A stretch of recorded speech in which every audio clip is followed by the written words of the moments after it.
I will tell you, I was a latchkey kid. And there's something I want to tell you about being a latchkey kid. It was awesome! Who thought this up? I mean, they'd let you out of school and the time was your own. You didn't have to hurry home. There was nobody waiting for you. We sauntered on home when we felt like it. We let ourselves right in the front door. We could let ourselves in the front door because we had our own key. Where'd we keep our key, Gen Xers? Little string around our neck. We'd walk into the house, and there sitting on the kitchen counter was a list of tasks that had been left by management.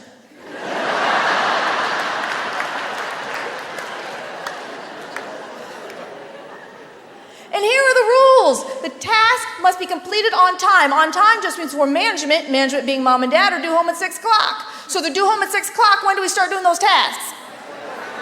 About 5:45. But it's up to me to decide. And Generation X has become our most independent generation. And they join you here at the college, and their attitude is, hey, tell me what you want done, give me the tools and training to do it, and then just get out of my way.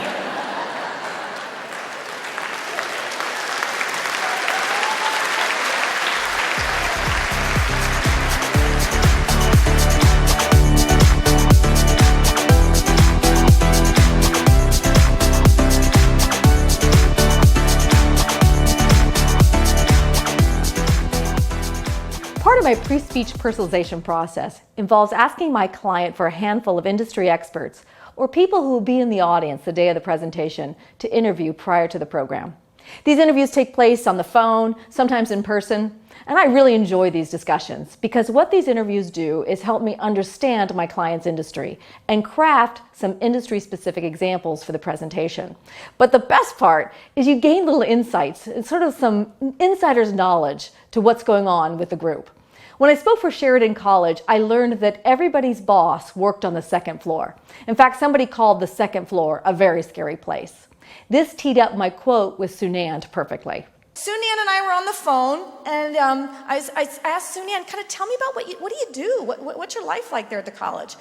He says, oh gosh, he goes, I deal with suspension meetings, alcohol violations, reflecting on poor behavior, love triangles. I said, wow. He said, and that's just the second floor.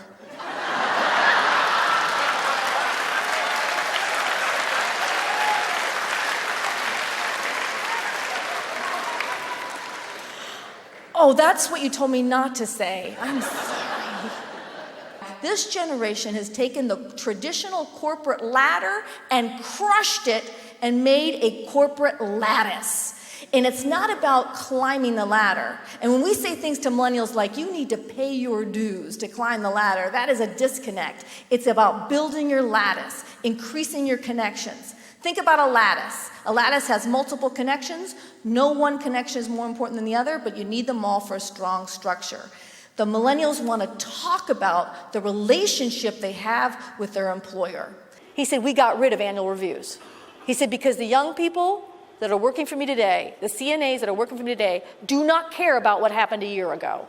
They care about, and I loved how he phrased this, they care about the relationship they have with their employer today. And we want to cultivate a conversation with them about us as an employer. First stay interview occurs within the first 60 days of employment, followed by whenever you feel a stay interview is appropriate. You feel someone's becoming discouraged, disillusioned, or burned out, you can perform a stay interview. Here's some of the questions on the stay interview. I won't read them all, but I love that second one.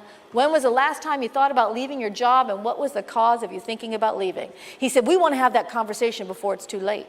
Millennials, yell out some of the positives about working with the older generations. Let's hear some of the positives. What was it? Fun. Oh, they're fun. You guys are fun. Yeah, fun. Right. They're more experienced. Yeah, they know the ins and outs, sure. They can figure out how to get 5 veggies on a plate, no problem, all right? But Janet and I were talking about the way people work, and Janet had this to say. She said, the veteran that has been working in the kitchen for 30 years does not work like the person that's been there for 5 years, and she works differently from the person that's been there for less than a year. You have to be open and go with the flow. There are times you may want to smack the crap out of someone.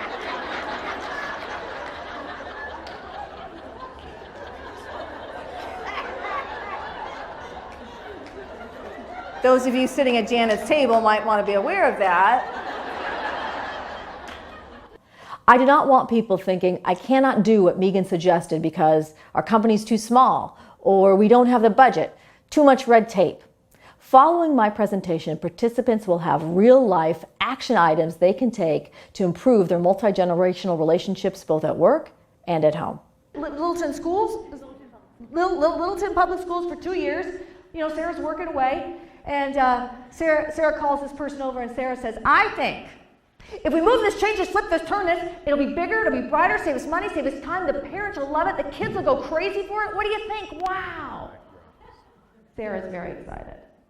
Now this person over here has been at Littleton Schools for a long time. Oh no, that won't work. That won't work. Why won't this work, says Sarah. Why won't this work? Jeremy just said it. We tried that before. We tried this before, said Sarah? I've been here for 2 years. I don't ever remember trying this. When did we try this? We tried it before you were born. Right? As open as Microsoft is to new ideas, and I heard that from a lot of you. You know, Microsoft is a place where you can make a mistake, learn from your failure, move on. As open as we are to new ideas, change still can be scary. And when some young person who we feel doesn't have the experience, doesn't have the knowledge that we do, comes along and wants to move it, change it, flip it, turn it, make it bigger, make it brighter, make it faster, our first instinct is to say what? Be honest. No, what we're doing works fine. Okay? But rather than say no, because you know what? Just because it worked before doesn't mean it's going to work this time.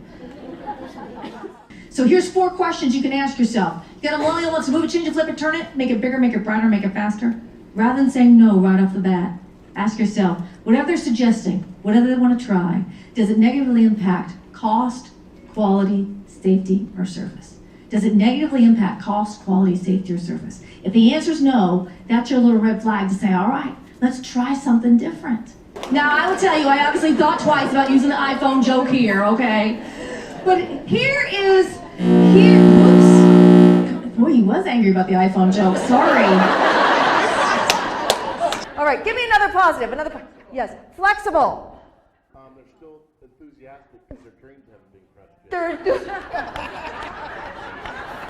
They're enthusiastic because their dreams have yet to be crushed.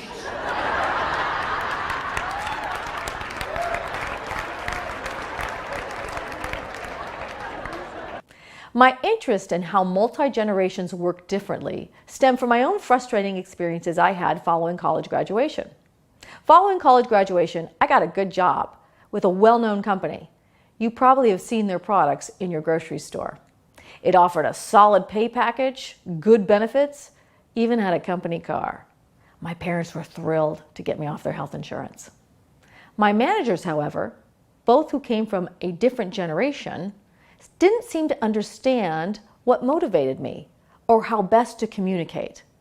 On the flip side, I imagine they were frustrated by my struggles to understand corporate culture or office politics, and probably wondered why I just didn't buckle down and conform. I wanted to do a great job. And you know what? I believe my managers wanted me to be successful. But there was a disconnect. I think everyone lives their lives or comes to work wanting to feel appreciated, valued, and connected to what they do. No one shows up hoping they fail. Understanding the multi-generations and the steps we can take to improve our relationships with the multi-generations around us is a win for everyone. As their most important employee benefit, 33% of recent college grads chose training and development over salary. It's this last percentage I find so exciting. 98% felt that working with mentors is important. 98%. So we have a younger generation that values collaboration. We have a younger generation that's looking to build their lattice. They want to talk to you about you as an employer, and they put a high value on mentor-mentee relationships. 60% want to know they're always learning something new at work, and 64% want to feel their work is valued by my leader. You say, my gosh, Meagan, this is a lot to take in. Not only now do I have to help the younger generation build their lattice and talk to them about the relationship they have with their employer, but now I have to ensure that their work is feel valued. One monthly 15-minute conversation where you discuss what's something that you're better at now than you were last month, what things would you like to get better at this month, what's your plan for developing these skills, and what resources can I help you with. A monthly 15-minute conversation. Millennials value these conversations because they're collaborative, and millennials want to know their managers participating in their career development. And as one millennial said to me yesterday, she said to me, I want to know that somebody at work cares as much as I do that I'm there. I spoke with Enrique. Where's Enrique? Where I hear a voice. Oh, up there. Oh, Enrique, did you buy the cheap ticket? You're up there. Okay. And Enrique, you're going to graduate this year, right? Excellent. Give Enrique a round of applause.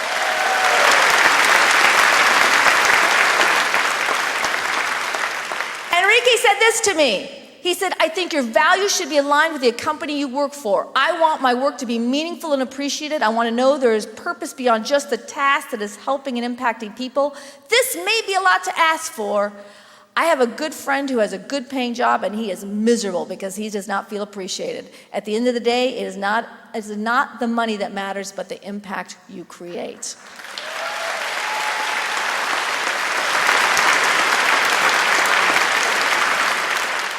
Thank you very much. I hope you guys have a wonderful, wonderful school year. Thank you.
Knowing this really teed up